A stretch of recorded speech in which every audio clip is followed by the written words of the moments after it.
আসসালামু আলাইকুম বন্ধুরা।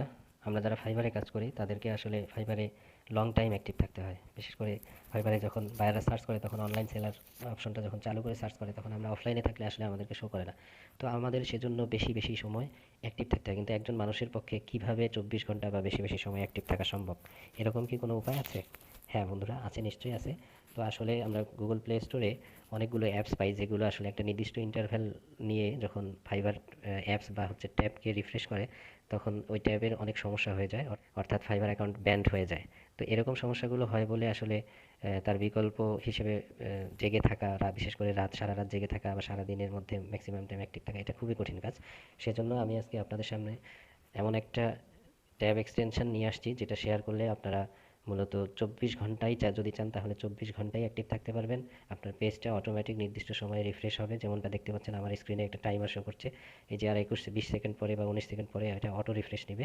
তো এরকমভাবে রিফ্রেশ নিতে থাকবে। এরকম একটি এক্সটেনশন এবং একটি ব্রাউজারের কথা আমি শেয়ার করব যেটার মাধ্যমে আপনারা মোবাইলেই অ্যাক্টিভ থাকতে পারবেন। তাছাড়া আমরা মোবাইলে যদি অ্যাক্টিভ থাকতে পারি, যে আমরা মোবাইলে অনেক সময় ফেসবুক বা মেসেঞ্জার বা অন্যান্য সোশ্যাল সাইট বা বিভিন্নভাবে আমরা সময় ব্যয় করি, সেই সময়গুলোতে অ্যাক্টিভ থাকাটা কঠিন হয়। কিন্তু আমি যে ব্রাউজারটা শো করবো, যে সিস্টেমটা শো করবো, সেটার মাধ্যমে আপনারা অ্যাক্টিভ থাকতে পারবেন, অর্থাৎ অন্য কাজ করলেও আপনারা ফাইবারে অ্যাক্টিভ থাকতে পারবেন। তো চলুন দেখা যাক এটা আমরা কিভাবে করতে পারি। তো বন্ধুগণ, আপনারা যদি মোবাইল দ্বারা ফাইবারে সবসময় অ্যাক্টিভ থাকতে চান তাহলে অবশ্যই আপনাদেরকে প্রথমে প্লে স্টোরে যেতে হবে। প্লে স্টোরে গিয়ে এখান থেকে একটা ব্রাউজার ডাউনলোড করে নিতে হবে। সেই ব্রাউজারটির নাম হচ্ছে YANDEX। ইয়ানডেক্স লিখলে এই যে উপরেই পাবেন ইয়ানডেক্স ব্রাউজার, এটাকে আপনারা ডাউনলোড করে ইনস্টল করে নেবেন। তো আমার এখানে ডাউনলোড করে ইনস্টল করাই আছে, আমি আর ইনস্টল করতেছি না, আমি জাস্ট ব্রাউজারটাকে ওপেন করব। তো ব্রাউজারটাকে ওপেন করার জন্য আমি আমার ফোনের অ্যাপস সেন্টারে অর্থাৎ মেনুতে চলে যাচ্ছি। এই যে দেখতে পাচ্ছেন দ্বিতীয় লাইনের মাঝখানে যে ওয়াই লেখা, লাল কালিতে লেখা ব্রাউজারটি আছে, এটাই হচ্ছে ইয়ানডেক্স ব্রাউজার। এটাকে আমি ওপেন করে নিলাম। এটাকে ওপেন করে নেওয়ার পরে আমার প্রথম কাজ হবে, আমি এখানে এসে সার্চ করব অটো রিফ্রেশ প্লাস। এটা লিখে সার্চ করলেই হবে। তারপর দেখবেন যে এটা মূলত ক্রোমের একটা এক্সটেনশন, কিন্তু আমরা এই ক্রোমের এক্সটেনশনটাকে আমরা এই ইয়ানডেক্স ব্রাউজারে ব্যবহার করব। উপরে যে আপনারা লিঙ্কটা দেখতে পাচ্ছেন auto refresh plus page monitor, ঠিক আছে, এটাকে আমরা ইনস্টল করব। তো এইটার মাধ্যমে যে শুধু আপনারা ফাইবারে অ্যাক্টিভ থাকতে পারবেন তা না, আপনারা যদি এমন কোনো সাইট ব্যবহার করেন যে সাইটেও আপনাদেরকে অ্যাক্টিভ থাকতে হয় তাহলে এই এক্সটেনশনটা ব্যবহার করবেন। আর এই এক্সটেনশনটা ব্যবহারের একটা বিশেষ সুবিধা হলো এটা নির্দিষ্ট কোনো সময় অন্তর অন্তর রিফ্রেশ নেয় না, অর্থাৎ এটা র্যান্ডমভাবে রিফ্রেশ সেটিং দেওয়া যায় এবং ওইভাবে যদি রিফ্রেশ নেয় তাহলে ফাইবার অ্যাকাউন্টের কোনো ক্ষতি হয় না। সুতরাং খুব নিরাপদে এটা ব্যবহার করা যায়। তো সেই জন্য আমরা এখন প্রথমে এই লিঙ্কে গিয়ে এটাকে ইনস্টল করে নেব।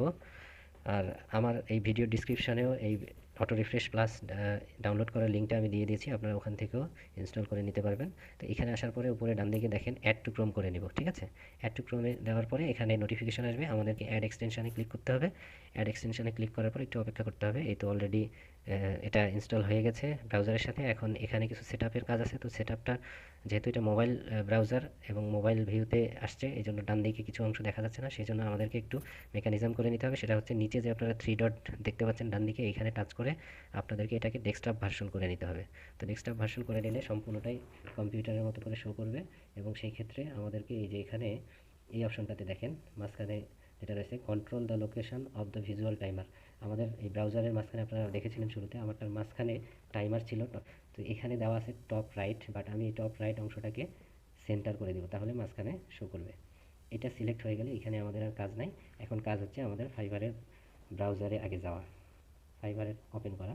তো প্রথমে আমি আমার ফাইবারটাকে ওপেন করে নিলাম। ওপেন করা হয়ে গেলে তারপর আমরা আবার থ্রি ডটে টাচ করব। থ্রি ডটে টাচ করার পরে আমরা নিচে এক্সটেনশন বাম পাশে কোনায় দেখা যাচ্ছে, এটাতে টাচ করব। এটাতে টাচ করলে এই যে আমরা অটো রিফ্রেশ প্লাস ইনস্টল করেছিলাম সেটা উপরে শো করছে। এরপরে আমরা এখানে টাচ করব।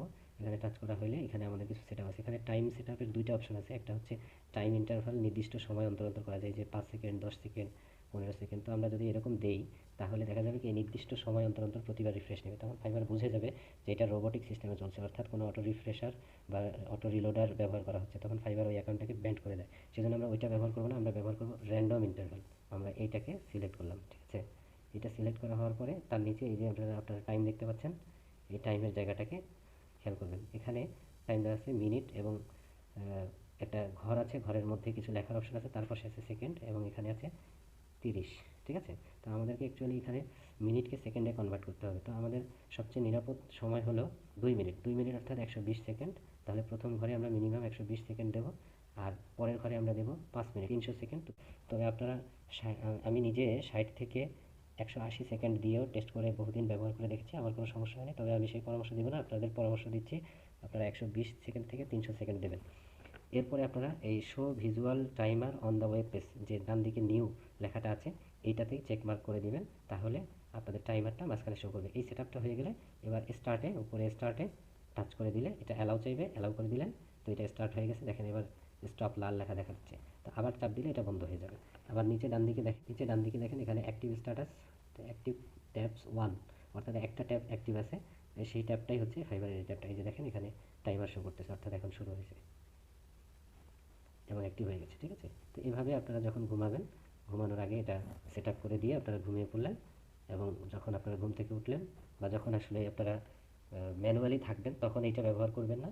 আর যখন ঘুমাবেন বা অন্য কাজে থাকবেন তখন এটাকে চালু রেখেই করবেন। তবে মাঝে মাঝে খেয়াল রাখবেন যে কোনো নোটিফিকেশান আসে কিনা। নোটিফিকেশান আসলে সেটা এখানে আসে, কোনো মেসেজ বা বায়ার রিকোয়েস্ট আসলে সেটা এখানে আসে, সুতরাং সেটা অ্যাক্টিভ থেকে আপনারা মাঝে মাঝে চেক করবেন। আরেকটা বিষয় হলো যে আপনারা এইটাকে চালু রেখে ফেসবুক বা মেসেঞ্জারে যদি ঢুকেন তারপরেও সেটা সম্ভব এবং এটা চলতে থাকবে। সেটা কীভাবে সম্ভব?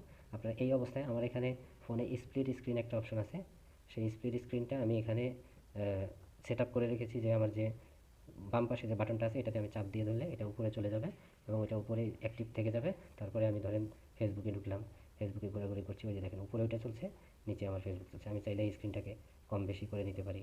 হ্যাঁ, এইভাবে আমরা অন্যান্য সব কিছু ব্যবহার করতে পারবো। আমরা যদি মেসেঞ্জারে যাই তাহলে আমরা সেখানেও যেতে পারবো।